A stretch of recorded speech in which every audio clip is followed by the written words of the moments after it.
Olá, boa tarde. Mais um podcast Sem Papas na Língua do site Notícias Tudo Aqui. É um prazer estar com você. E todo esse trabalho que nós vimos fazendo nas edições anteriores, fomos muito bem acolhidos por você, toda a nossa audiência, aquela entrevista com Assis Canuto. Você gostou, não é? Muita gente gostou, se manifestou. E hoje eu estou trazendo aqui para você uma personalidade do mundo da comunicação que faz um trabalho no Brasil impressionante e pouca gente sabe. Não se dá conta do tamanho do gigante que nós temos em Rondônia, importado da Paraíba, no mundo das comunicações, principalmente no mundo do rádio. Eu vou apresentar para você o cara que concebeu, criou, enfrentou todas as barreiras e implantou no Brasil a Federação Nacional dos Comunicadores, a FENACOM. Você sabe quem é? Não? Quero lhe apresentar o jornalista, radialista e comunicador Fábio Camilo. Fábio Camilo, seja bem-vindo ao nosso podcast Sem Papas na Língua. Osmar, em primeiro lugar, é um prazer imenso estar contigo, com os nossos internautas, com os nossos ouvintes, os nossos telespectadores aqui conversando Sem Papas na Língua. Você, que para mim é o ícone da nossa comunicação, é o nosso decano da nossa comunicação, quem nós respeitamos e nós tiramos o chapéu. Não só eu, acredito que todos os colegas de comunicação do Estado têm você a nossa referência. Quando se fala em comunicação, quando se fala em jornalismo raiz, aqui está conosco o nosso colega Osmar Silva, que eu acho que para mim, eu vou guardar essa entrevista, porque ser entrevistado por você, para mim, é uma das maiores vitórias da nossa vida. Dei muita importância a isso, é pura generosidade e um coração grande. Eu sei que você, ou muitos dos que estão nos acompanhando agora, lembram e conhecem, porque ele sempre está na televisão, em vários programas no estado inteiro.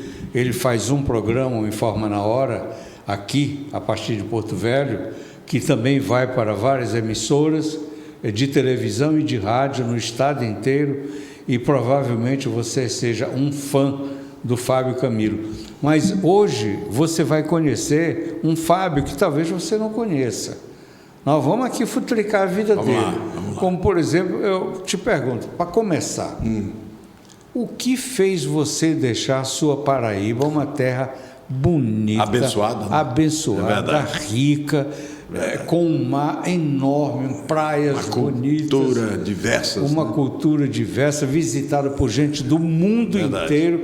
E você largou aquele paraíso para vir para cá, para Rondônia, olha só, no início dos anos 80? O que foi que te moveu? O rádio é o motivo. Vou te explicar. Mas você não já estava fazendo um rádio lá? Aí que é o começo. Porque eu trabalhava numa rádio, eu me apaixonei pelo rádio. E trabalhava numa rádio, um tio meu fundou uma rádio chamada Rádio Cultura, que ela está hoje, até hoje, em Guarabira. Foi lá onde eu comecei. Guarabira fica a uns 100 quilômetros de João Pessoa, 100 e poucos quilômetros de João Pessoa. E lá um cidadão me desafiou, disse que eu só trabalhava naquela emissora. Eu não tinha esse talento todo para o rádio.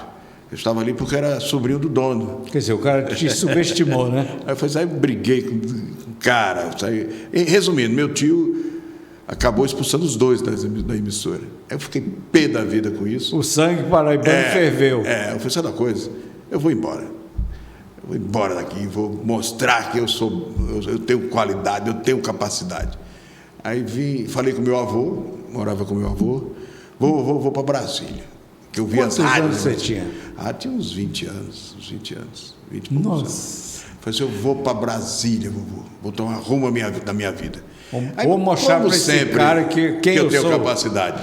Meu avô era primo legítimo e amigo de Humberto Lucena, saudoso Humberto Lucena. Na época, Humberto era o presidente do Senado.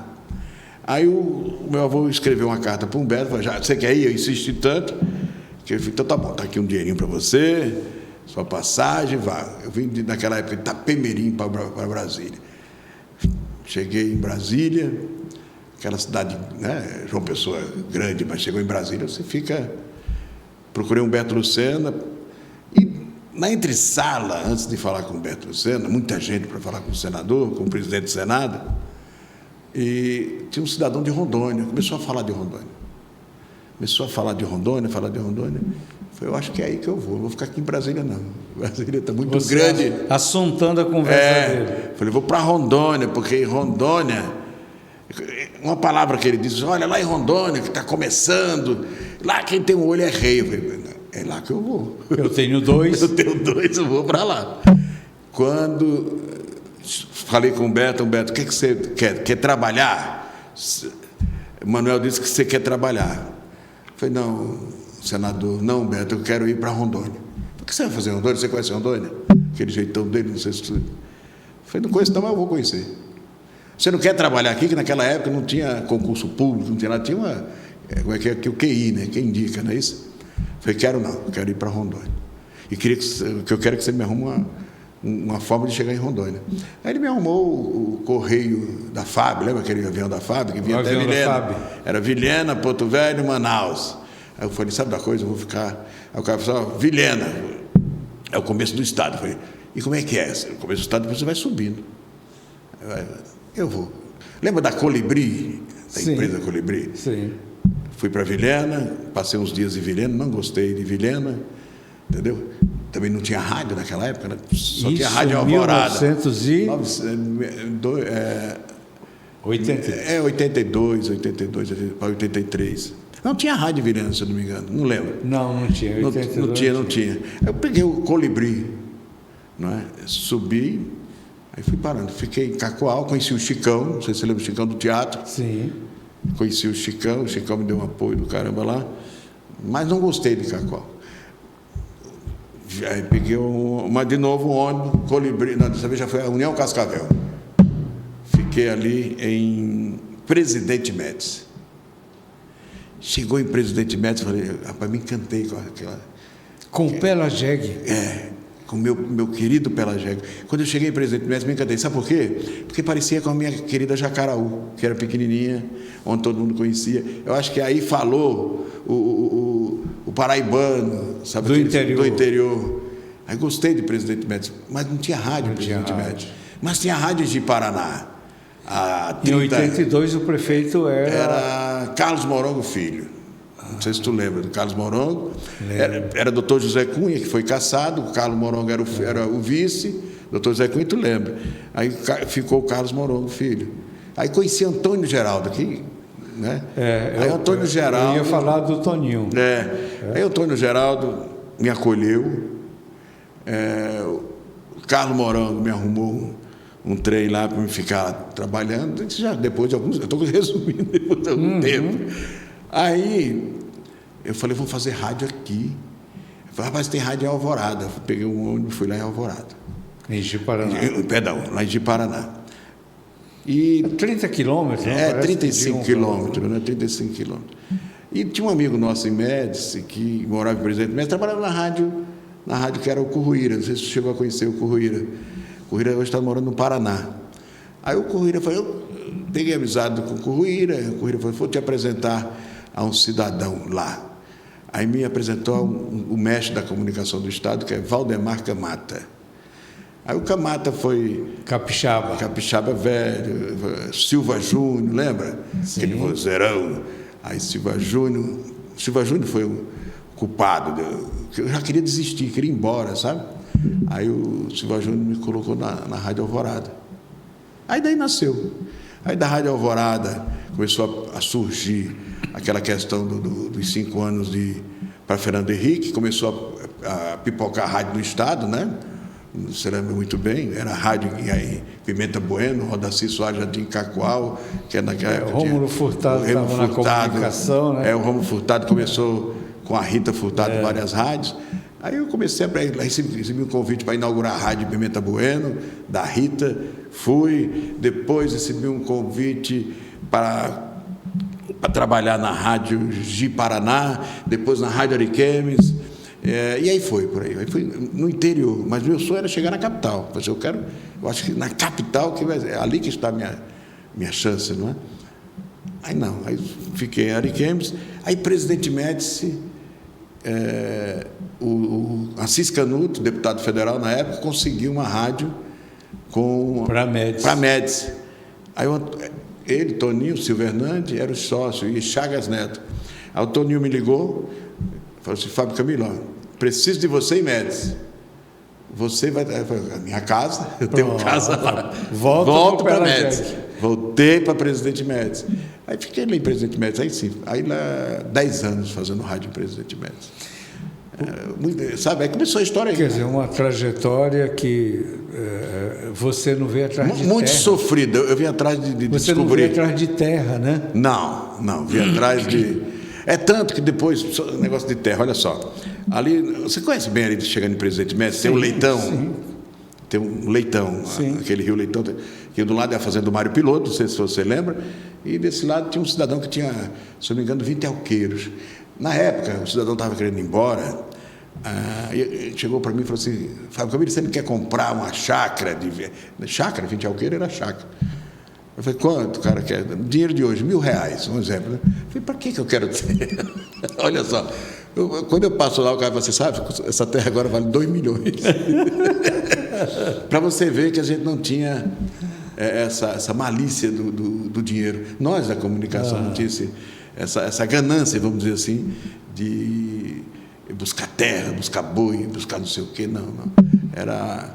Era uma coisa mais... Não sei se era ideologia, não sei o que era. Eu sei que era a vontade... É o talento, é aquilo que você de faz mostrar.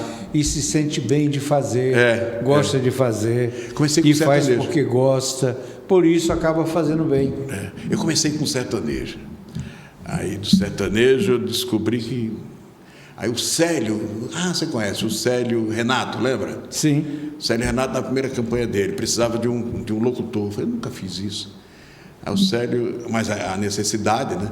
Aí o Célio falou assim: Fábio, eu vou pagar X. É um dinheiro... Nunca tive tanto dinheiro na minha vida. Eu falei: eu vou nesse espelho. Peguei o dinheiro, entendeu? Quem era o Chagas Neto, na época, que estava coordenando a campanha dos prefeitos, não sei se você lembra disso. Era o tempo que se fazia comício, né? Comício. E precisava ter um apresentador. Um apresentador. Aí eu falei: tá bom, tô nessa. Era quase como os rodeios de hoje, né? Aí eu fui o locutor da campanha do Célio Renato. Peguei amizade com o Célio. Aí nessa amizade, aí eu conheci o Chagas Neto. Entendeu? Aí foi aí que nasceu essa... Aí eu descobri, ali no palanque do Célio Renato, que eu não era musical que eu queria, não. Eu queria... Você se dava bem, era com as entrevistas. Conversando, cobrando. Eu falei: eu acho que aqui, o meu viés é aqui. Eu vou por aqui. E hoje é isso. Ali em Espigão do Oeste, em cima do palanque, eu descobri o que eu queria, no rádio. É aquilo que você falou, tudo Deus faz uma coisa que é para você indo descobrir. Aí dali eu já saí direto para... Aí de Ariquemes eu peguei esse dinheiro, Espigão, peguei esse dinheiro e falei: eu não vou mais trabalhar para ninguém, não. Eu vou trabalhar agora, vou comprar horário. Aí comprei horário. Aí com o Toninho, eu vou, Toninho, mas ele divide 50% dos comerciais, eu não quero ser empregado mais de ninguém. Sabe como é que eu descobri isso? Lá de Ariquemes. Você lembra? Lembro. Que esse cidadão aqui foi... A primeira vez que eu fui demitido na vida foi esse cidadão aqui, que recebeu uma missão de falar: demite Fábio Camilo. Daquele dia em diante... Você tomou uma decisão diferente. Tomei uma decisão. Falei: nunca mais... Serei patrão de mim mesmo. Serei patrão de mim mesmo. Só até hoje. Hoje eu sou o patrão de mim até hoje. E o legal é que... Eu te agradeço, viu? Eu te agradeço. Sério mesmo, eu te agradeço. Impulsionou, né? Claro. Tudo tem tudo que acontece um pouco assim, que você acha que é ruim na sua vida, é nada, é para bom, é para melhorar. Entendeu? Talvez, se você não tivesse... Se a Rádio Ariquemes, não foi você, se a Rádio Ariquemes não tivesse me demitido, eu estaria até hoje empregado de alguém. Entendeu? É possível. Aí dali eu parti, a história continuou, fundou-se a Rádio Tropical do Presidente Médici, fui com esse propósito também, 50%, ganhei. Aí chegou uma época que eu comecei a discutir com um conterrâneo meu, apoiei ele para prefeito, que é o Chico Paraíba, apoiei para prefeito, e no primeiro dia quando ele ganhou, eu vi que ele saiu fora daquilo que ele prometeu, e naquela minha, eu não aceitei, já fiz oposição para ele logo no primeiro dia de administração dele. Passei, acho que uns 10 anos brigando com o Chico, discutindo com o Chico. Daí... Até que o Chico não aceitou mais ser chamado de Chico. Agora, mas eu continuo chamando ele de Chico, de Chiquita Bacana, que eu conheço ele... Eu conheci o Chico lá embaixo. Entendeu? Eu acho que isso é frescura dele, eu até dou um conselho para ele, é perder as origens. Eu acho que quando o homem perde as suas origens, ele perde tudo. Ele virou deputado como Chico Paraíba. Ele prefeito como Chico Paraíba. Presidente da Imater como Chico Paraíba. E só virou conselheiro porque era o Chico Paraíba. Era o Chico Paraíba. E eu acho que sei lá, mas é dele, deixa ele. Cada um. Eu mesmo não chamo. Eu já disse, se alguém me pedir para chamar ele de Dr. Francisco, esquece. Que eu conheço ele desde a época, conheço o lado negro dele e o positivo dele, os dois. Então, é melhor me esquecer. Mas, só para concluir, então, depois da Rádio Ariquemes, entendeu? Já era nos anos 90, ali, 90 Sim. e pouco, nunca mais eu fui empregado de ninguém, porque eu coloquei na cabeça, falei, não, ninguém nunca mais vai me demitir, não. Eu vou só vou renovar ou não o contrato, só isso. Não quer renovar, não, então tchau. Entendeu? Bom, e eu fico contente de observar que o trabalhador Fábio, radialista, comunicador Fábio, não deu motivo para o cidadão Fábio demiti-lo até hoje. Não. Aí, o que aconteceu? O cidadão Fábio está contente com o trabalhador Fábio? Claro, graças a Deus. Recomenda para alguém? Recomendo esse Fábio Camilo, que hoje mudou, tá? Eu vejo que percebo. Eu cresci muito, modesta parte, eu me reciclei para melhor. Eu vejo assim. Mas você falando de você, mas é difícil. Não, é fácil. Aqueles entusiastas da juventude, passou. Aqui tomou lá para ir para Brasília, por conta de um desaforo, digamos assim. Foi. Ali eu não faria. Mas é aquilo que você falou, tudo tem um propósito. Sim, claro. Não é? Mas olha só, eu voltei a Brasília. E são os desafios e os tombos que não jogam para frente. Aí, quando eu comecei a trabalhar, eu falei, rapaz, em Presidente Médici, fui candidato a vereador, perdi. Eu ganhei, aí depois perdi a reeleição. Mas sabe uma coisa, vou dar um tempo daqui. Você teve um mandato, né? Tive vereador, um mandato. E não conseguiu a reeleição. Não consegui, porque eu briguei demais. Né? Se você perguntar, Fábio, você faria o que você fez como vereador? Não. Briguei com o Confúcio, porque eu não... Sabe, o Confúcio é partidário, você conhece o Confúcio. Sim. Rapaz, um dia o vereador fiz uma solicitação ao então deputado Confúcio Aires Moura, que era a construção de uma ponte ligando Presidente Médici a Castanheiras. Eu falei, vai economizar aí algumas horas aí de estrada para o produtor ir para suas terras. Eu fui em Brasília, protocolei, o então deputado Confúcio Moura conseguiu a verba, construiu a ponte, arrumou. E no dia da inauguração está lá esse besta babaca aqui, lá, todo mundo, o pessoal que sabia me agradecendo. Aí o Confúcio Moura, partidário, PMDB, aí, está aqui um pedido do prefeito de Presidente Médici, Chico Paraíba. Eu olhei assim, peraí, eu que gastei, fui lá, pedi. Eu podia falar, Fábio Camilo, o Chico também pediu. O Fábio, que ajudou e tal. Né? Mas ele falou assim, o Fábio Camilo, quando ele falou o Chico, aí depois baixou. Falei, tá bom, não tem problema não. Mas só que naquela época a ignorância era tanta que ainda estava aquele Fábio Camilo. Sabe que eu briguei com o Confúcio. Falei, pô, isso é sacanagem, seu deputado. Aí saí, dei as costas, fui embora, tá bom, vamos embora. Rapaz, aí dali, quando eu perdi a reeleição, eu falei, sabe uma coisa? Eu vou me reciclar. Política não é. Não. Partidária para mim não é. Não vou ficar aqui. Hoje você não tem filiação partidária? Não, hoje eu sou, meu partido é a FENACOM. É a Federação Nacional dos Comunicadores, é a defesa dos comunicadores. Aí, quando eu perdi a eleição, continuei com o meu mandato, continuei com a minha luta no rádio. Quando um dia eu estava... o Nilton Capixaba foi me visitar. Na minha casa, lá em Médici, tinha uma mangueira muito grande, chamada meu escritório. Lá tem todo mundo embaixo dessa mangueira, muito calor. Aí o Nilton chegou, nós estávamos conversando, e chegou uma senhora bateu no portão. Eu falei, meu Deus do céu, já vem algum pedido ali, não é? Pode entrar, minha senhora. A senhora falou assim, Fábio, eu queria um particular com o senhor. Eu falei, não, pode falar aqui. O Nilton é meu amigo, não tem problema. Se o Nilton estiver ouvindo, ele vai lembrar disso. Uma senhora falou assim para mim, olha, seu Fábio, só sabe que o meu filho está preso. Eu falei, sei. Pois é, ele me chamou num cantinho, hoje fui visitar ele mandou um recado para o senhor. Falei, que recado, minha senhora? Que fulano de tal está saindo da cadeia à noite, ou melhor, fulano de tal vai sair da cadeia, que é aquele albergue, você entra e sai, e ele vai matar o senhor. Já está tudo armado para tal dia. Aí o Nilton Capixaba se preocupou, falou, mas senhora, quem mandou? Ela não disse, né? Mas mais ou menos eu sei, mas não vou revelar, que eu não tenho provas, né? Eu tenho certeza, mas não tenho aquela prova. Aí o que é que aconteceu? O Nilton chegou e falou, Fábio, arruma tuas malas e vamos para Brasília.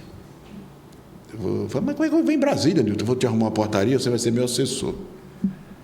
Aí eu falei assim que fui para Brasília. Aí eu tinha um golzinho quadrado. Isso foi em 1900? Foi depois, agora, em 2000, no ano 2000. Que eu tinha perdido a eleição, era até 2000. Aí eu fui para Brasília. Vendi um golzinho a um amigo lá, um golzinho aqueles quadradinhos. Peguei o dinheiro e fui para Brasília. Então foi esse episódio que me levou para Brasília. Que te levou para Brasília. Aí em Brasília, eu tinha brigado muito, né? Eu briguei muito na rádio. Denunciei demais alguns, até juiz eu denunciei em Presidente Médici, olha só. E quando eu cheguei em Brasília... Quer dizer, um minuto. O jornalismo verdade. Esse jornalismo verdade, o jornalista paga um preço muito alto. Paga muito alto, muito alto. Principalmente quando você envolve o ente político. Com certeza. E o pior é que deles que vêm as piores coisas, não? Quantos colegas nós perdemos, não é? Tu lembra do nosso colega lá de Machadinho, que até hoje a gente sabe quem foi, está aí, mas até agora o colega está, na realidade, está preso, e o cara que o assassinou está solto. Entendeu? E quantos colegas, você mesmo, quantas ameaças você recebeu também? Pronto, aí na minha cabeça não ia, mas a minha não, você tem que ir, você vai para Brasília, os amigos, você vai, porque... Tá bom, mas eu fui para Brasília até a polícia investigar, e eu voltar para a minha Médici, né?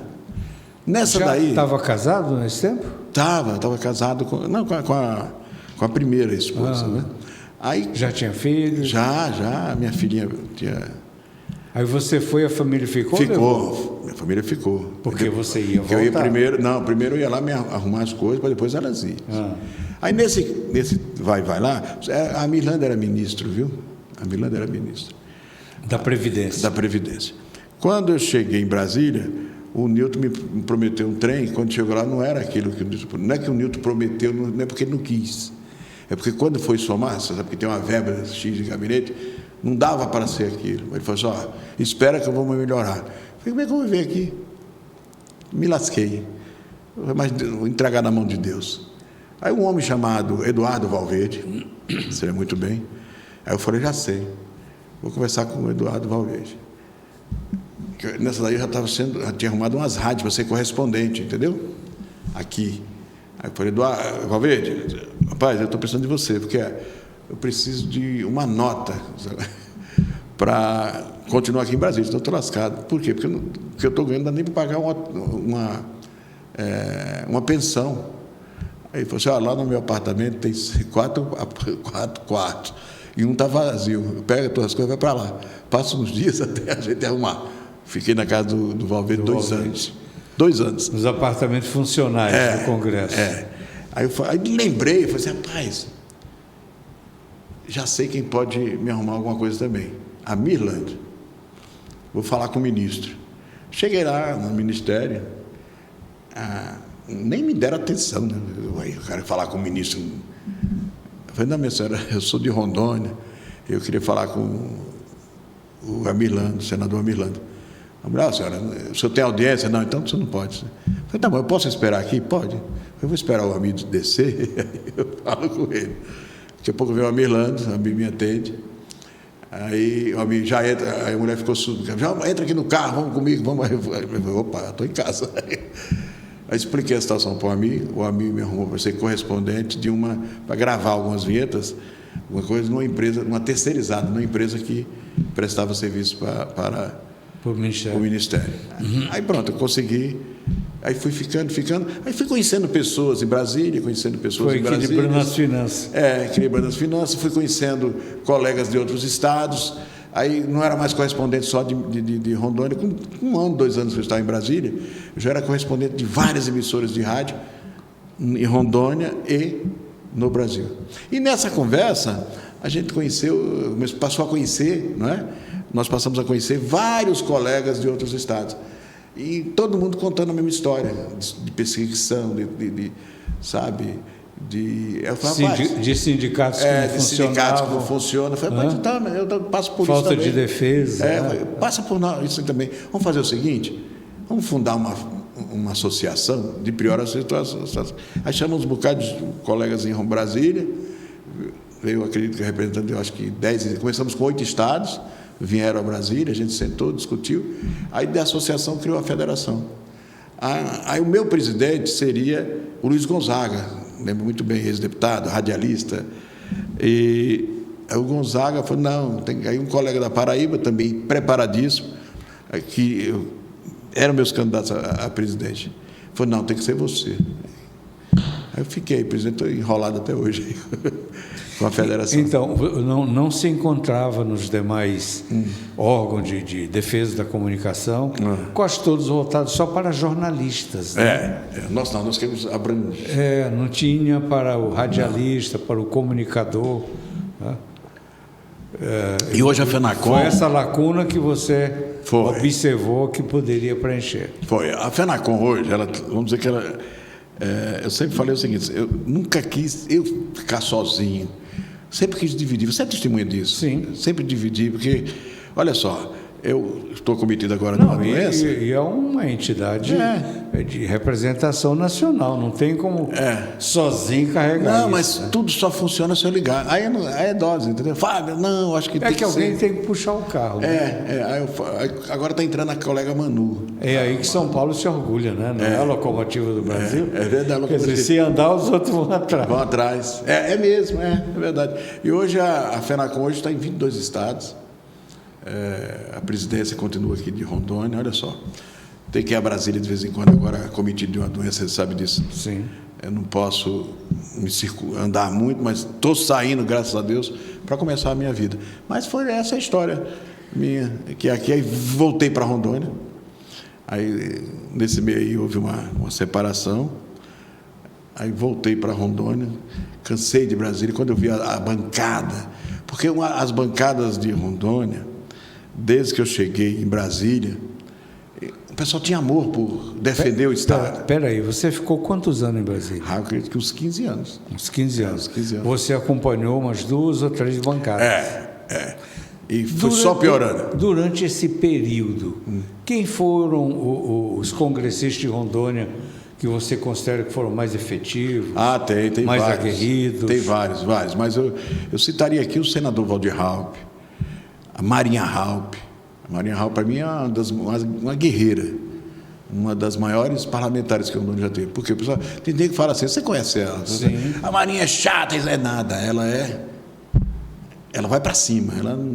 Algumas reuniões que eu participei em Brasília com a Marinha, olha que eu trabalhava para o Nilton Capixaba, trabalhava para o Assegurgas, trabalhei para o... Sabe, mas se você analisar a Marinha é aquela que chegava na reunião, o ministro, sabe, comia apertado. Não, comia apertado com ela, que ela não dava moleza para ministro, não, nem para ninguém. Ela ia para cima mesmo, entendeu? Ela falava mais do que o Raup, entendeu? O Raup senador, o pessoal, está entendendo? Quando o ministro fala assim, a Marinha está, o pessoal também. Então, essa bancada da Marinha, eu diria que o Amirlando foi um bom representante, não um grande representante por Rondônia, Raup, um grande senador por Rondônia, parlamentares, a Marinha Raup, Miguel de Souza, sabe, Miguel de Souza, Carlos Magno, esse para mim foi essa bancada, entendeu? Ivo Cassol, entendeu? Ivo Cassol não, porque ele não soube usar a força que tinha como senador, porque ele pensava que era executivo, entendeu? Você acompanhou o período do Confúcio também, como deputado. Confúcio foi um bom parlamentar. O Confúcio, ele é um bom parlamentar, o Confúcio, eu não posso discutir. Confúcio Aires Moura, se você buscar nos anais do Congresso Nacional, você vê que discutia bastante, participava das comissões, o Luiz Cláudio, na área dele, da agricultura, foi um bom parlamentar. Fábio, eu vou puxar você para trás um pouquinho, já nos voltamos para essa área política aí, porque tem umas coisas aí que eu quero ouvir sua opinião. Mas eu vou voltar um pouquinho na questão da FENACOM, dos motivos que levaram você e os seus parceiros a criar a federação. O que você destaca, desde a criação da FENACOM para cá, que vocês fizeram que tenha, assim, resultado num benefício... Visível, né? Visível. Numa melhora no ambiente da comunicação. A FENACOM ela foi criada mais para defender os colegas das injustiças, dos ataques, das humilhações. Esse foi. Não sei se você lembra alguns casos que a FENACOM se meteu ali foi em Minas Gerais, desculpa, é uma cidade próxima ali no Belo Horizonte, próximo a Belo Horizonte, onde um colega foi assassinado e todo mundo sabia que foi o prefeito da cidade que mandou assassinar. A FENACOM entrou com esse pedido, não saiu de lá, pegou os colegas de Goiás e de Minas e ficou ali insistindo até que o prefeito foi preso. Outro caso foi aqui em Rondônia mesmo. Esse é o nosso amigo Hamilton, né, que rapidamente a FENACOM estava ali. Está certo que aqui em Rondônia nós estamos em casa, a gente conhece todo mundo. Mas quando a gente soube do caso do Hamilton, a federação agiu rápido, o colega, através do ex-governador Daniel Pereira, né, conseguimos avião, conseguimos segurança, que a segurança desse uma prioridade nessa investigação. Né, e hoje a gente sabe quem é o mandante da tentativa de homicídio do nosso colega Hamilton Alves. Também tem vários casos. Os presidentes estaduais, das FENACOMs estaduais, eles também têm essa efetividade de proteção? Tem. Como nós éramos uma federação nova, qual era o propósito nosso? Era em cada estado ter uma representação, por exemplo, ter uma sede para quando o colega viesse do interior, alguma coisa, estar ali e, ao mesmo tempo, dar atenção ao colega, juridicamente falando, sabe? Eu queria chegar ao nível de um colega não precisar ir ao microfone para pedir apoio quando está doente. Você sabe que isso acontece. Você acha que o ambiente da comunicação, do jornalismo no Brasil está melhor, pior, ou está a mesma coisa de décadas atrás? Não. Antigamente, que avaliação que você faz? Quando você começou, que você veio até onde eu te conheci, nós fazíamos comunicação por dedicação, com paixão. Às vezes denunciava porque achava que tinha que denunciar.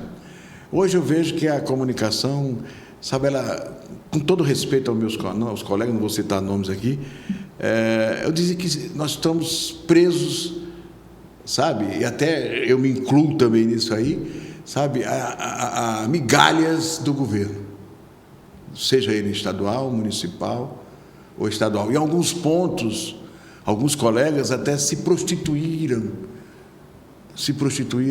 na comunicação, ou seja, deixou aquilo que nós sentíamos que era, qual é o compromisso do comunicador? Levar a verdade, às vezes a tua verdade, não é isso? Porque a minha verdade às vezes não é a tua verdade. Sim, claro. Mas você vai repensar e pensar se a minha verdade tem alguma coisa a ver com a tua verdade. Entendeu? Mas essa verdade que não existe mais, porque hoje nós mentimos para nós mesmos. É uma tristeza, né? Há sabe, estamos derretendo no deserto. Só para o nosso ouvinte ficar assim, mais empoderado do que nós estamos falando aqui. Nós estamos falando aqui o seguinte, não sei se você que está aí do outro lado vai concordar comigo, eu acho que com o Fábio. Quem é que representa você fora da sua casa, do seu escritório, da sua fazenda? Quem é que fala por você? O vereador, o prefeito, o deputado estadual, o federal, o senador, o presidente da República. Por quê? Porque você e eu e o Fábio votamos nestas pessoas para nos representar e defender os nossos interesses. Cada um de nós escolhe a pessoa que nós achamos que se afina mais com o que nós pensamos e desejamos. Mas tem uma outra categoria de pessoas entre você e estes que não é eleito, não tem voto, não tem urna, não tem mandato, mas ele tem um papel essencial na sociedade. Ele é essencial para o desenvolvimento da sociedade, que é o jornalista, o radialista, o comunicador, aquele que leva a informação para você.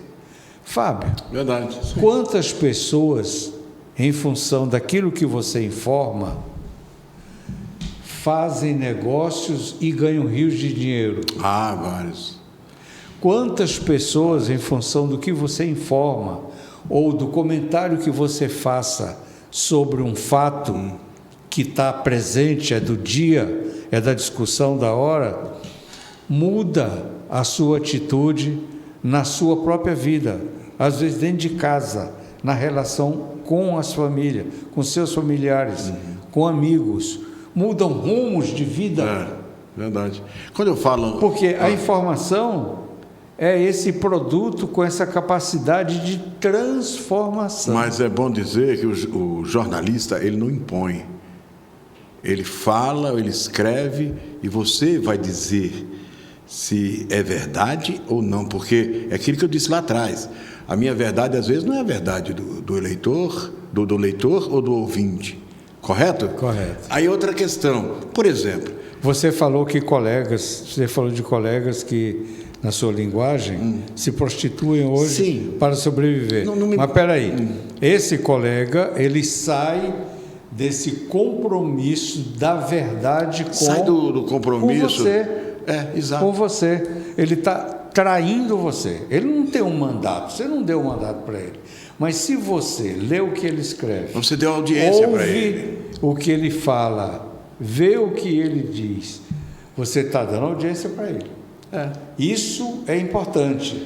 Eu posso dar um exemplo? Pode, claro. Eu dou um exemplo que eu já...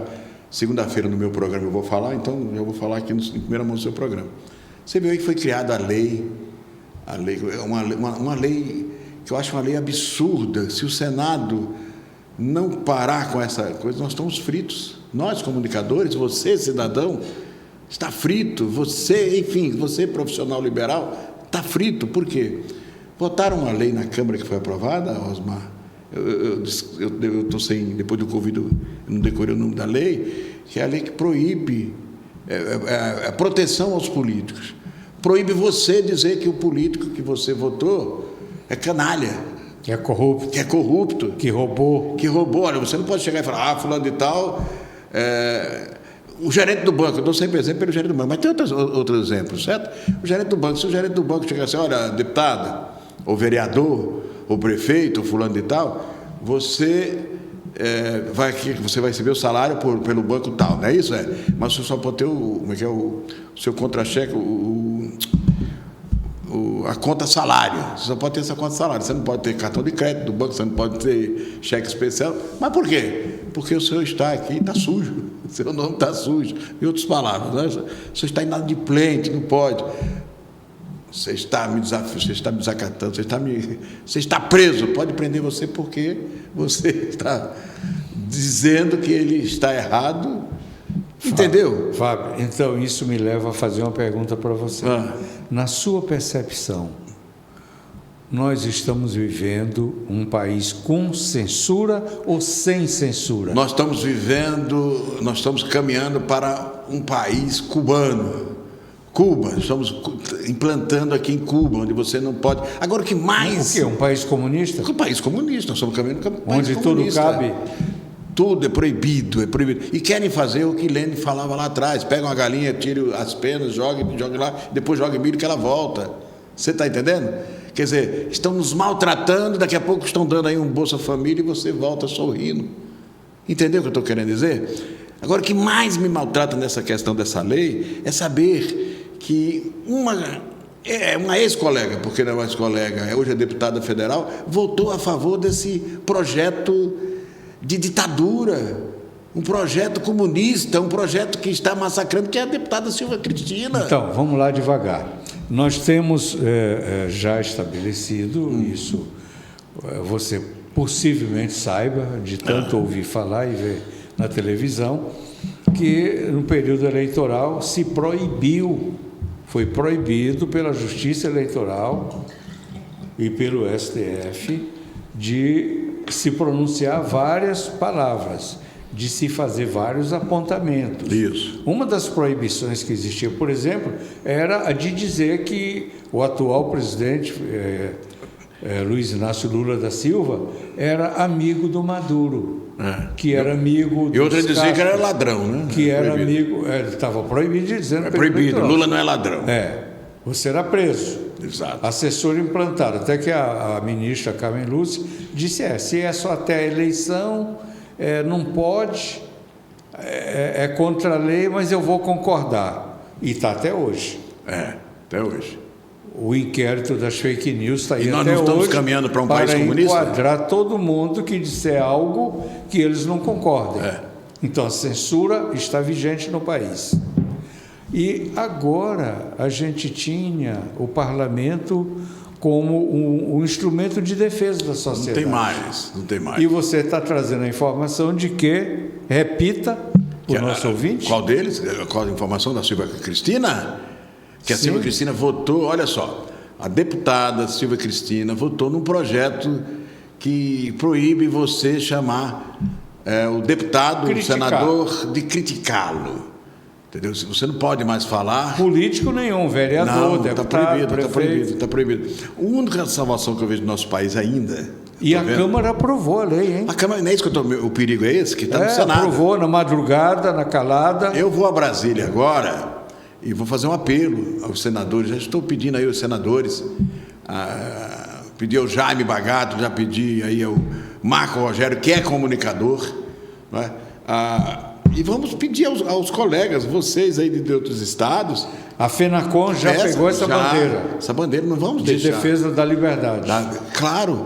Meu Deus do céu. Tu já pensou, Osmar Silva, você não pode mais falar nada aqui daqui a um tempo. Eu não vou falar mais nada. Eu não posso mais falar dos roubos do pessoal. Eu não posso falar mais daquele parlamentar que está metendo a mão no seu bolso. Eu não posso... A gente não fala, eu mesmo não denuncio, é para você ter consciência, não é? Eu não posso mais dizer daqui a um tempo que existe 47 milhões de reais em Nova York, numa ONG, para fazer consultoria. Olha só, que o senhor Fernando Márcio mandou para lá. Bom, nós não vamos poder falar nem do Fundo Amazônico. Também não. Que o presidente está pedindo dinheiro de todo mundo aí e, em tese, entregando a Amazônia. Não, o presidente já disse que a Amazônia é de todo mundo. Nada, a Amazônia é nossa. A Amazônia pertence a nós. Agora, eu concordo e sempre defendi que nós temos que... Ali em Costa Marques, eu sempre fiz assim. Costa Marques é uma escola que o mundo todo vem estudar a nossa Amazônia, nossas plantas. Vem para cá estudar. Mas que aqui fique todos os direitos aqui no Brasil. Você está entendendo? Claro. Para que claro. isso? Para que a humanidade tenha e saiba que aqui nós temos os remédios que muitos farmacêuticos ainda não. Você acha que essas ONGs que tem na Amazônia, que são milhares, sustentadas por esses recursos de fundos, né? Elas têm um papel nacional, Nada. patriótico? Nada. Ou elas são só um simulacro a serviço de potências estrangeiras? Eu não vou dizer que todas são, mas na sua maior parte não está preocupada com o povo da floresta. Estão preocupados com o que está embaixo da raiz das árvores, que é o nosso minério. Pergunto a você, Osmar, quantas ONGs nós temos aqui na Amazônia? Mais de 10 mil, né? Passa de 10 mil, não é isso? Ih, 10 mil, é muito mais.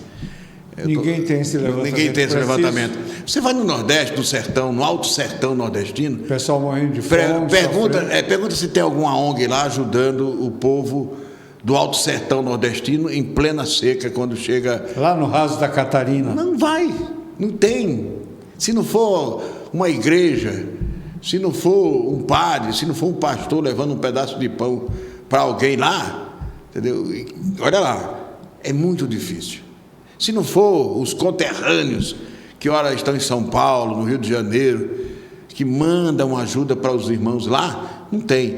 Aí, quando você vê aí os alemães, você vai ali na Cabeça do Cachorro, não é? Em São Gabriel da Cachoeira. Sim. Rapaz, pega um avião ali de Manaus, vai até São Gabriel da Cachoeira. Eu não fui, não. Mas as pessoas que foram falam assim, Fábio, dentro do avião você acha que está em outro país, que só é alemão, francês, não sei o quê, tudo dentro, indo para aquela... Fazer o quê? Entendeu? Aí vem agora, desculpe aí, claro que ninguém queria que acontecesse isso, aí vê duas pessoas, dono não sei o quê, dono do caramba às quatro, lá na beira do rio fazendo o quê? Sabendo que está ameaçado de morte, vai para a beira do rio. Está entendendo? Não entra na minha cabeça essas coisas. Esse pessoal estão defendendo o quê, pelo amor de Deus? Estão defendendo o índio? Estão defendendo o pirarucu?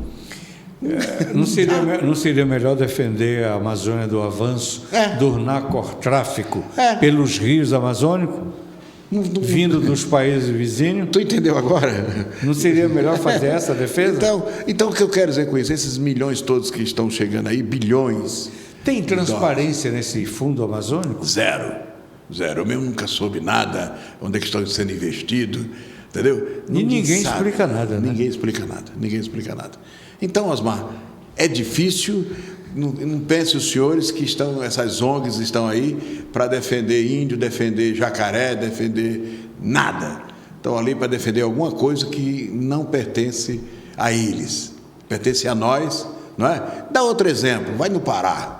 No Pará nós temos a Serra Pelada, não é? Lá em Marabá, não é isso?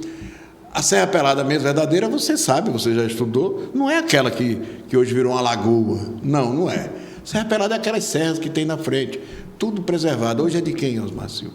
É do povo brasileiro? Não, é da Vale do Rio Doce, não é? Que está esse minério esperando acabar o minério de ferro para entrar nesse trem, para acalmar os anos, daqui a uns anos vamos explorar. Porque ali tem ouro para caramba e não pertence aos verdadeiros garimpeiros. Hoje o que estão fazendo hoje? Nós estamos vendo aí as ONGs, tem ONGs aí expulsando garimpeiros, dizem que são garimpeiros, estão poluindo, estão matando. Só para fechar. Daqui a tempo, Osmar, você vai ver o que vai ter de empresas internacional de mineração explorando esses locais que pertenciam àquele pequeno garimpeiro, aquele humilde garimpeiro que estava ali tirando um ourinho para a sua... Empresa estrangeira. Aguarde, você vai ver, depois você vai me dizer se eu estou errado.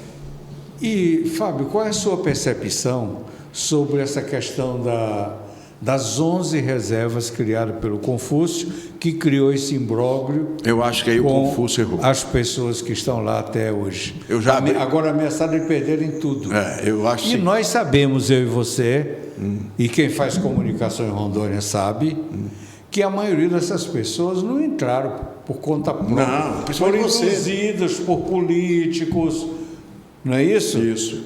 Eu acho assim, sabe, Osmar, eu acho que... Foram estimuladas aí. Viu, essa questão do Confúcio, eu estou sempre falando, eu acho que o Confúcio errou, porque não vimos audiência pública, eu não participei da audiência pública, que você também... Agora, por que o Confúcio teve a coragem, na calada da noite, assinar um decreto desse e ir embora para casa e deixar o governo, e deixar isso, não sei. Uns falam que é por causa do tal do carbono. Por causa do quê? Do carbono, que está vindo aí, está vindo muita grana. Outros falam que ninguém sabe. Mas alguém ganhou alguma coisa. Às vezes eu vejo que o Confúcio, por ser um cidadão intelectual, Confúcio não é um analfabeto político, não é? Concorda comigo? É um cara hiper inteligente. Quem foi o outro inteligente que convenceu, então, o governador Confúcio? O que o motivou? Quem qual foi? é a sua motivação? Qual foi a sua motivação para Porque o cara, para convencer o Confúcio a assinar aquilo ali, o cara tem que ser mais inteligente do que ele. Entendeu? Então, é essa coisa que nós temos que descobrir. Até hoje, eu já abri espaço para o governador, ou então o senador Confúcio, ex-governador, para explicar, governador, por quê? No seu programa, no meu programa, já. O espaço está aberto, só vim explicar. Porque, para mim, o senhor prejudicou, você falou muito bem, aquelas pessoas que foram induzidas a ir para esses locais, são pessoas que estão há 30 anos, Osmar. São pessoas que estão há 20 anos, há 10 anos, há 15 anos, ali, sobrevivendo daquela terra. E aí vem um decreto desse e joga um balde d'água em uma vida, não é? Apagando uma vida. Então, alguém está ganhando aí. Eu quero acreditar e acredito que não seja o Confúcio Aires Moura. Alguém mais inteligente do que o Confúcio o convenceu para que ele colocasse ali a sua assinatura naquele famigerado decreto. Bom, quem perde, nós estamos sabendo quem perdeu. Volta a saber quem ganhou e quem ganhou o quê. O quê? É isso. Mais uma hora, Osmar. Nada fica embaixo do tapete, viu? Escreve uma hora isso. A verdade. Uma hora a verdade vem à tona. A verdade é teimosa, uma hora ela aparece. Uma hora a verdade... Eu tenho as minhas desconfianças, não tenho a minha certeza, então eu tenho que ficar quieto. Entendeu? Porque eu gosto de falar quando eu tenho assim 50%, 100% de certeza. Entendeu? Fábio, você é conhecido... eu tenho um programa chamado Sem Papa na Língua. Sim. Esse programa devia ser seu, né? Porque você é que é conhecido. Não, mas eu estou calmo, tranquilo. Você é conhecido por ser bastante enfático nas suas colocações, né? Nas suas visões das coisas. Mas tem coisas, Osmar, que como você irrita. Você tem uma postura de defesa permanente do coletivo, da sociedade. Coletivo. Seu compromisso é com o cidadão. Tem às vezes que eu fico pé da vida, até com meus ouvintes, meus telespectadores, quando eu vejo acontecer um fato. A gente passa o ano todo dizendo que fulano de tal é ladrão. Aí fulano de tal vai, o povo elege. Entendeu? Aí eu fico pé da vida. Eu estou errando, eu estou na profissão errada, eu não estou sabendo orientar, mostrar para a população. Porque o que eu quero é o seguinte, é aquilo que eu digo, não acredite em mim, não. Como não acredito no Osmar, não. Pesquise. Hoje naquele nosso tempo, Osmar, era difícil, não tinha o Google, né? Hoje não, hoje tem o tal do Google aí, tem que ser pesquisa. Com o celular na mão. Pega o celular, o Fábio Camilo está dizendo que fulano tal é candidato e fez isso no passado e pode fazer isso. Vou ver aqui. Ele tem como saber. Hoje não tem.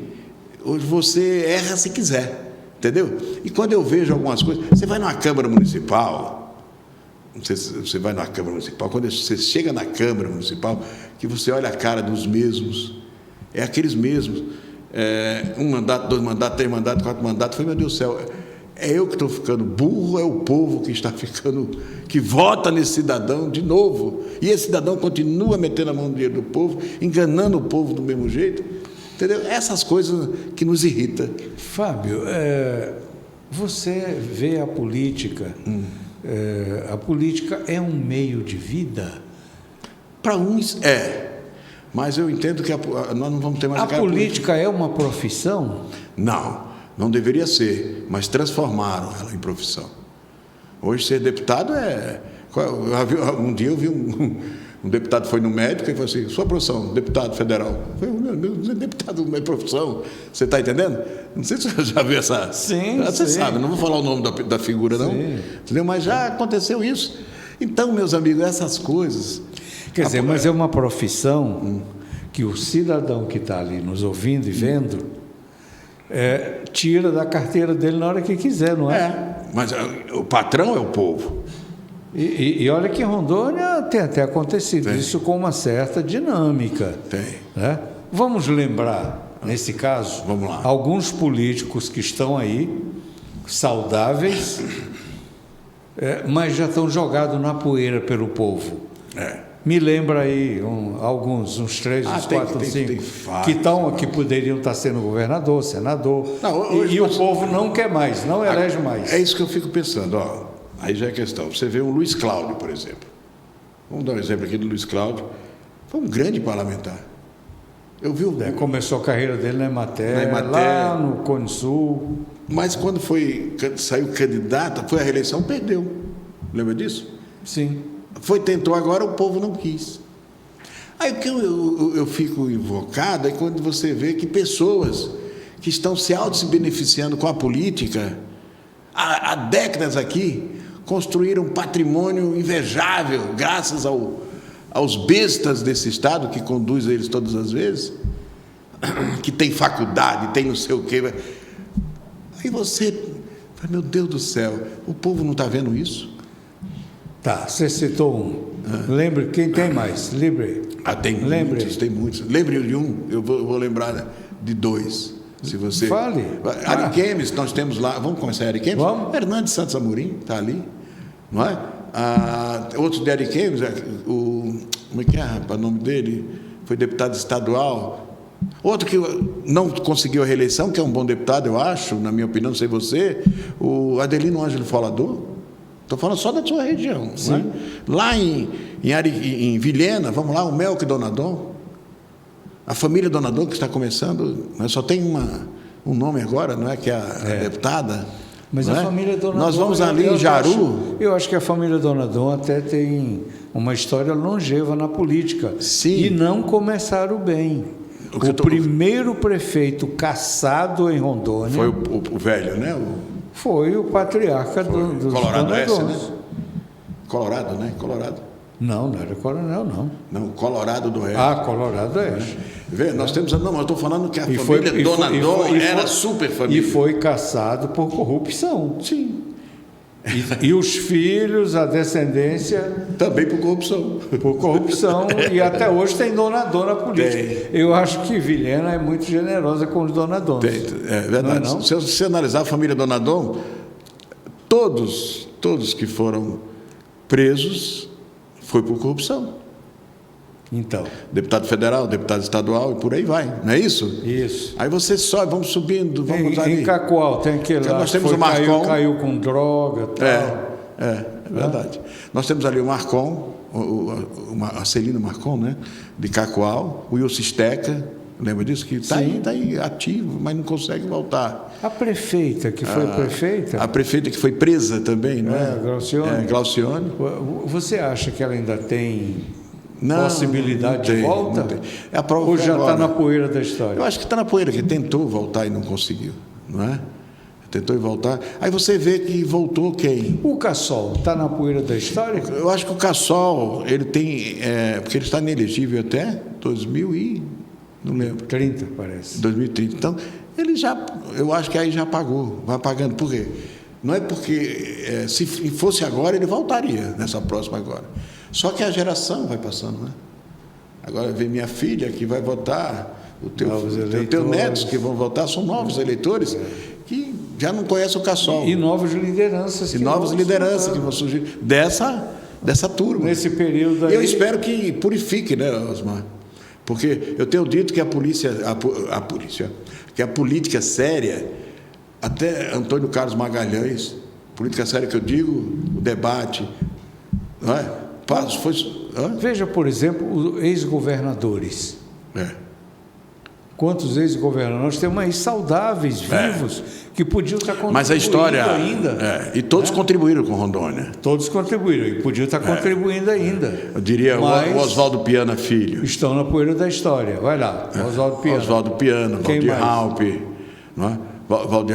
Quando eu falei lá Já atrás, falamos do Cassol. do Cassol, Ivo Cassol, quem mais? Tem mais, né? Tem mais. Bianco. O Biancão, tá lá em Ji-Paraná, não é? Esses 4 têm história no estado de Rondônia, não é? E poderiam estar Poderia ainda, estar indo, mas o povo pegou e foi deletando. Né? E olha só, o Bianco, quando o Bianco pecou na demissão, ali, até hoje está carimbado na testa de Bianco, que ele desempregou vários pais de famílias. Mas só para fazer uma defesa aqui também, foi o governador que deixou o estado redondo também. Sim. Não é? O Bianco deixou o estado financeiramente, sabe, excelente. Eu vou convidar ele para vir aqui nesse podcast. Você concorda comigo? Concordo. Para a gente fazer justiça nessa história.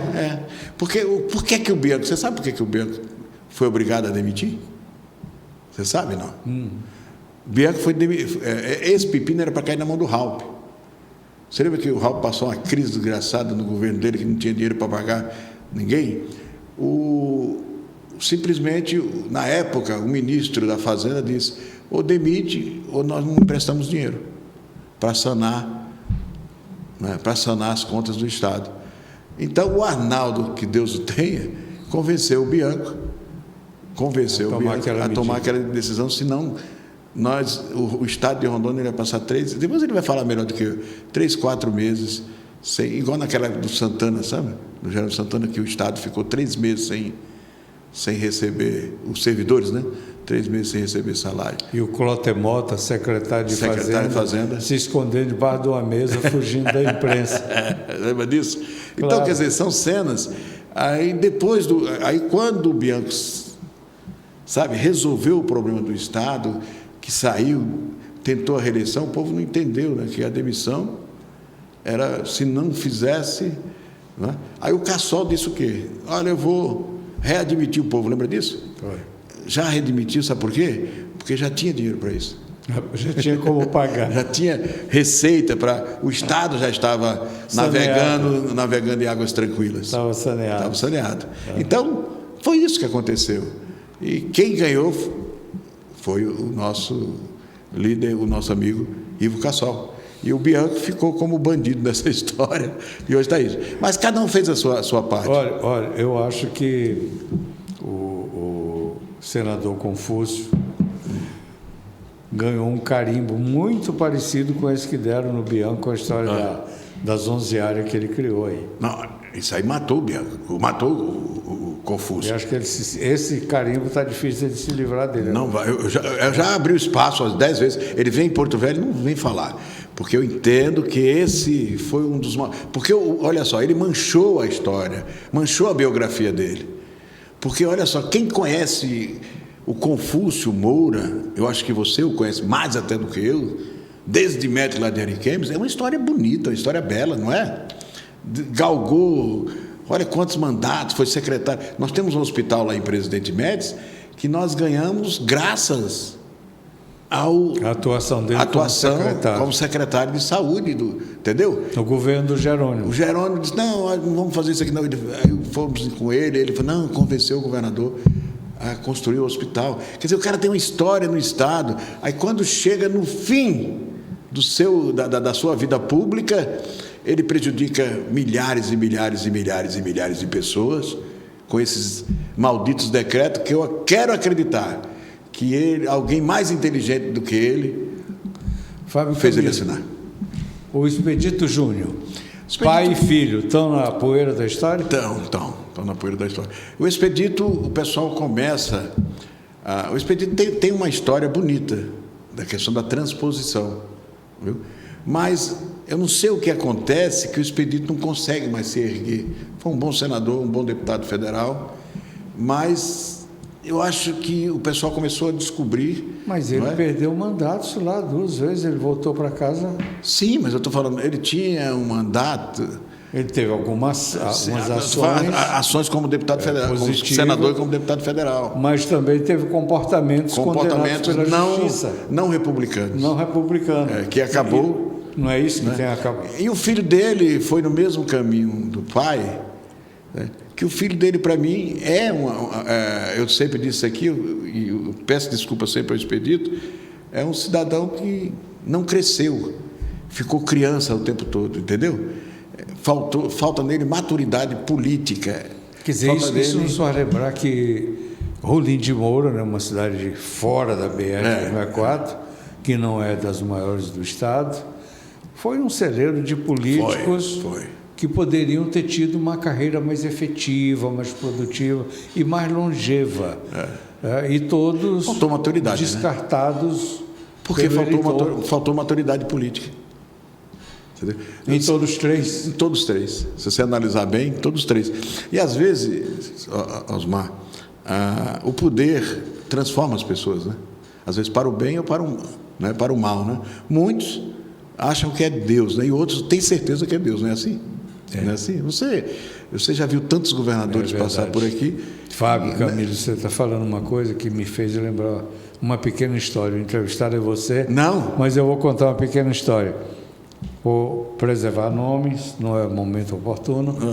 Mas certa vez eu quis falar com um governador, conversando com o seu chefe da Casa Civil, e eu dizendo: fulano, marca uma audiência comigo para falar com o governador, quero tratar disso. Sabe o que o chefe da Casa Civil me falou? Ele disse: Osmar, você quer conversar com Deus, né? Olha só, tá vendo? E hoje, onde é que está esse Deus? Na poeira da história. Na poeira da história. E o chefe da Casa Civil também, na poeira da história. Fábio, Camilo, olha, veja só, nós mal começamos a conversar, mas o nosso tempo está acabando. Veja só. Que pena. Mas antes de acabar, eu quero ouvir você. Que avaliação, me faça uma avaliação do que você enxerga para 2024. Olha, mas se continuar do jeito que está e se rapidamente não tomarem providência, é triste que nós vamos chegar. Não sei se você está notando, mas você em casa, não sei se você está notando isso, mas o dinheiro na praça está sumindo. Não sei se você... E os produtos estão subindo. Não sei se você está vendo isso daí. Então, não vejo coisa boa, não. Estou vendo aí coisas na política que não estou gostando. Olha, nós só temos nossa defesa, ver se dá certo ou não, resolver o nosso problema, é o Ministério Público. Vamos torcer para que o Ministério Público, falando a nível nacional, não é? Siga o seu papel de realmente defender a população. Eu não vou me aprofundar nessa área, mas eu vou lhe perguntar. Campanhas para prefeito e eleição ano que vem, 2024. Sim. Quem é que você antevê? Me diga 3 nomes que você vê com possibilidade de chegar no prédio do relógio de 2024. Olha, eu posso errar, mas nós estamos vendo aí aqui em Porto Velho a Mariana, não é? O Léo, não sei se vai ter essa coragem. Estamos vendo aí o presidente da Assembleia Legislativa, não é? O Marcelo Cruz, também se movimentando. E soube hoje eu soube que o Fernando Máximo, aquele que para mim é o mínimo na política, mas é o máximo na saúde, que ele é um bom médico, ninguém pode entrar, é o máximo como médico, mas minimamente na política eu acho, mas também está se movimentando. Em primeira mão, soube hoje que ele pode ir para o PL. E a Cristiane? Peraí, eu vou chegar. Não, Cristiane não sai, não. Escreve isso aí. Já atropelaram a coitada da Cristiane. Ela vai ficar quietinha. Porque o governador, o candidato do governador é a Mariana. É a candidata do Hildo e do governador.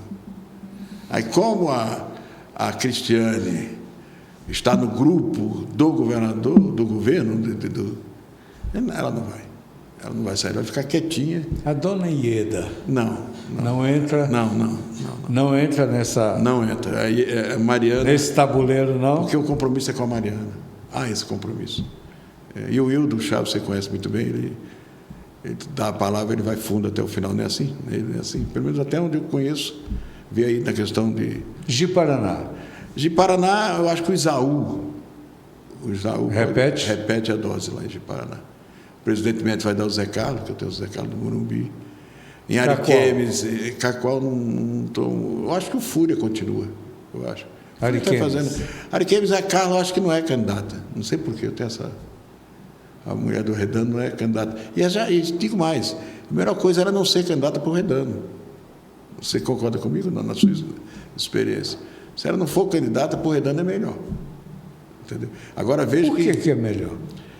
Porque é menos agressão ao seu mandato. Vimos agora, ela como prefeita, você viu que o Redano quase... todo mundo achava que com a Carla prefeita, o Redano ia estourar, não foi? Tem um rapaz lá que é um comunicador o Fera, né? O Fera. É o Fera que você está falando? É. Esse rapaz, olha lá, ele está... Agora, é bom ele ganhar, para ele ver que não é nada daquilo. É outro engodo para a população, viu? Os caras estão falando para você. Vem aí mais um engodo. Ele não é uma cópia de Hernando de Amorim piorada ou melhorada? Naquela época do Amorim, você lembra que o Amorim... Amorim era aquilo tudo, mas o Amorim, você viu que Ariquemes tinha tudo para fazer. Não era assim? É. Precisava de hospital, precisava daquilo. Certo. Então, tudo que chegou no mandato do Amorim. A mesma coisa, concorda comigo ou não? Sim. O Fera já é diferente. Ele tem tudo para fazer, mas ele tem que manter o que já tem. Entendeu? Ele não tem que construir, ele tem que manter o que já tem. E para manter o que já tem é difícil. Mas ele tem uma pegada muito agressiva, né? Tem. Ele lembra o Hernando Zamorim? É isso que eu estou falando. Ele lembra o Hernando Zamorim piorado. Não é? Piorado. Mas vamos aguardar. Fechando esse tabuleiro, é só um ensaio para 2026. E aí? 2026, o Hildo Chaves. O Hildo Chaves até agora, ele fez uma coisa incrível, viu, Osmar? O Hildo fez uma coisa... O Hildo está ao seu lado um grande mentor político, que é o Carlos Magno, né? Está ali agora, não é isso? Acho que é um grande marqueteiro. E é um cidadão que é querido no estado de Rondônia, você sabe disso. Quem conhece o Carlos Magno na BR-364 é um cara que todo mundo gosta. E o Hildo não tem conhecimento no interior. Então, o que ele fez? Ele e o Carlos Magno estão andando no interior. Mas ele agora é o presidente da ARON. Sim, é o presidente da ARON. Mas ser o presidente da ARON... Não deu para ele a condição de ir para qualquer município. Sim, mas deu a condição de ser município. Mas para chegar lá no seu José, lá na linha... tem que ter alguém que apresente. Vai dizer, não, esse aqui é... Entendeu? É o fulano, esse é o Bertrano. Eu sou presidente da FENACOM. Esse é o pastor que tem voto. Esse é o pastor que tira voto. Tu está entendendo? É esse. Eu sou o presidente da FENACOM, mas eu vou lá em Chupinguá e eu vou conversar com um colega só. Esse colega que me leva para os outros do colega. Não é assim? Então, o cara tem o prefeito, mas o prefeito, às vezes, na cidade não está mais queimado do que... Não é verdade? Minha gente, olha, nós já estamos estourando o tempo e esse trololó aqui vai longe se a gente não respeitar a ordem das coisas. Então, eu vou agradecer. Eu que te agradeço. Já deixo aqui um convite para uma conversa próxima, mais na frente. Você está me dando uma entrevista. A gente fazer uma avaliação melhor do cenário político do Estado. Vamos lá. Né? Agradecer a sua paciência de nos acompanhar até agora e dizer para você que todo esse trabalho aqui não teria valor nenhum se não tivesse você. Fábio Camilo, para suas considerações. Só posso te pedir a Deus, né, que te dê saúde a você e aos nossos internautas, aos nossos telespectadores, enfim, a todos que estão nos acompanhando em qualquer canto desse imenso planeta. E me aguarde na TV Informa na Hora. Muito obrigado.